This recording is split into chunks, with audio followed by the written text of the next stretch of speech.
ವಿಕೆ digital ನ್ಯೂಸ್ಗೆ ನಿಮಗೆಲ್ಲ ಸ್ವಾಗತ.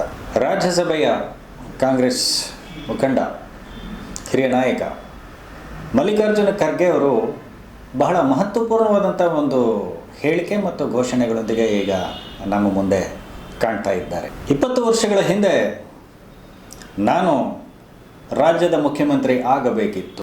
ಎಸ್.ಎಂ. ಕೃಷ್ಣ ಅವರು ರಾಜ್ಯದ ಮುಖ್ಯಮಂತ್ರಿ ಆದರು ಅಂತಕ್ಕಂಥ ಒಂದು ವಿಷಯವನ್ನು ಅವರು ಈಗ ಅದನ್ನು ಪುನರುಚ್ಚಾರ ಮಾಡ್ತಾ ಇದ್ದಾರೆ. 1994ರಿಂದ 99ರವರೆಗೆ ರಾಜ್ಯ ರಾಜಕಾರಣದ ವಿರೋಧ ಪಕ್ಷದ ನಾಯಕರಾಗಿ, ವಿಧಾನಸಭೆಯ ವಿರೋಧ ಪಕ್ಷದ ನಾಯಕರಾಗಿ ಮಲ್ಲಿಕಾರ್ಜುನ ಖರ್ಗೆ ಅವರು ಬಹಳ ಪರಿಣಾಮಕಾರಿಯಾದಂಥ ರೀತಿಯಲ್ಲಿ ಕೆಲಸ ಮಾಡಿದಂಥ ನಾಯಕ ಅಂತ ನಾವು ಹೇಳಬೇಕಾಗತ್ತೆ. ಅಂದರೆ ದೇವೇಗೌಡರು ಪ್ರಥಮವಾಗಿ ರಾಜ್ಯದ ಮುಖ್ಯಮಂತ್ರಿಯಾಗಿದ್ದು, ತದನಂತರ ಆ ರಾಜಕೀಯ ಸನ್ನಿವೇಶಗಳು ಮತ್ತು ಬದಲಾದ ರಾಜಕೀಯ ಪರಿಸ್ಥಿತಿಗಳಲ್ಲಿ ದೇವೇಗೌಡರು ದೇಶದ ಪ್ರಧಾನಿಯಾಗಿದ್ದು, ತದನಂತರ JH ಪಟೇಲರು ಮುಖ್ಯಮಂತ್ರಿಯಾಗಿದ್ದು, ಈ ಸನ್ನಿವೇಶಗಳಲ್ಲಿ, ಈ ರಾಜಕೀಯ ಸನ್ನಿವೇಶಗಳಲ್ಲಿ ಮಲ್ಲಿಕಾರ್ಜುನ ಖರ್ಗೆ ಅವರು ರಾಜ್ಯ ವಿಧಾನಸಭೆಯ ವಿರೋಧ ಪಕ್ಷದ ನಾಯಕರಾಗಿ ಕೆಲಸ ಮಾಡಿದಂತಹ ಒಂದು ಸಂದರ್ಭ ಅದು. ಎಸ್.ಎಂ. ಕೃಷ್ಣ ಅವರಾದರೂ ಕೂಡ 98-99ರ ಆಸ್ಪಾಸಿನಲ್ಲಿ KPCC ಅಧ್ಯಕ್ಷರಾಗಿ ಅಧಿಕಾರ ವಹಿಸಿಕೊಂಡ ನಂತರ ಚಿತ್ರಣಗಳು ಬದಲಾವಣೆ ಆಗುತ್ತೆ ಅಂತಕ್ಕಂಥದ್ದು.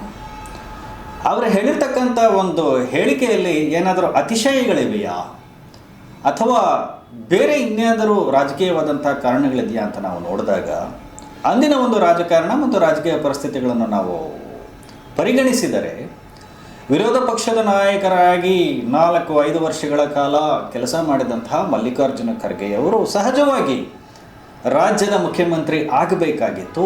ಆಗ ಅದರ ಬಗ್ಗೆ ಅವರು ಧ್ವನಿ ಎತ್ತುವುದಿಲ್ಲ.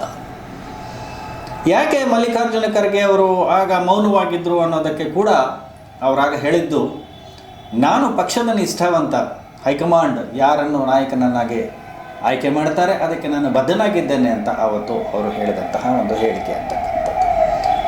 ತದನಂತರ ಮಲ್ಲಿಕಾರ್ಜುನ ಖರ್ಗೆ ಅವರು KPCC ಅಧ್ಯಕ್ಷರು ಆಗ್ತಾರೆ. ಮತ್ತು ಬದಲಾದ ರಾಜಕೀಯ ಪರಿಸ್ಥಿತಿಗಳಲ್ಲಿ ಅವರು ರಾಷ್ಟ್ರ ರಾಜಕಾರಣಕ್ಕೆ ಅವರು ಪ್ರವೇಶಿಸ್ತಾರೆ, ಮತ್ತು ಲೋಕಸಭೆಗೆ ಪ್ರವೇಶಿಸ್ತಾರೆ, ವಿರೋಧ ಪಕ್ಷದ ನಾಯಕರಾಗ್ತಾರೆ ಮತ್ತು ರಾಷ್ಟ್ರ ರಾಜಕಾರಣದ ಅವರು ಮುಖ ಮಾಡುತ್ತಾರೆ.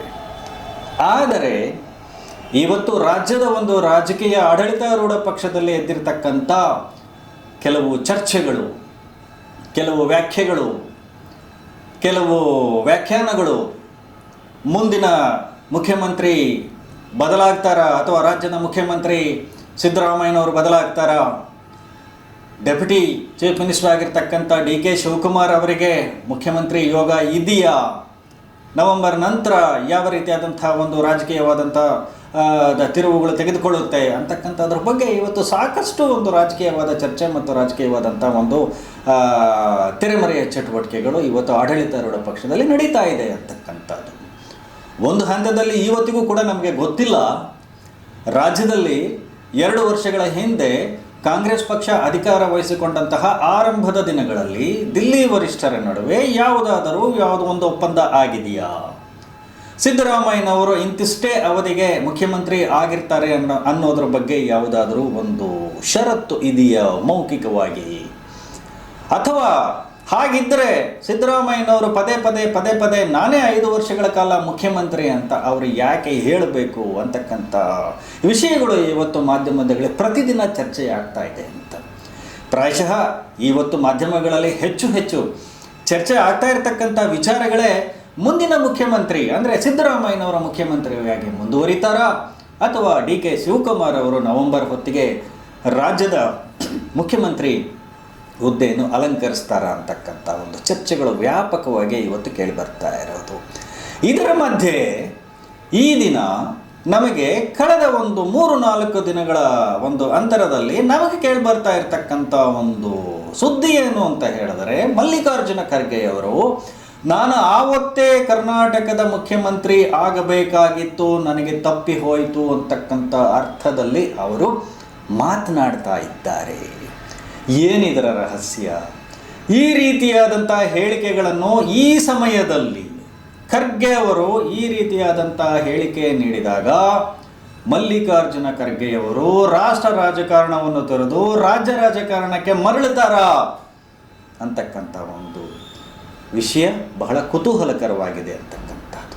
ಯಾಕೆಂತ ಹೇಳಿದ್ರೆ ಕರ್ನಾಟಕದಲ್ಲಿ ಇದುವರೆಗೆ ಒಬ್ಬರೂ ಕೂಡ ದಲಿತ ಮುಖ್ಯಮಂತ್ರಿ ಆಗಲಿಲ್ಲ ಅಂತಕ್ಕಂಥ ಒಂದು ಕೊರಗು ವ್ಯಥೆ ಇವತ್ತು ದಲಿತ ಸಮುದಾಯದಲ್ಲಿ ಇದೆ ಅನ್ನೋದು.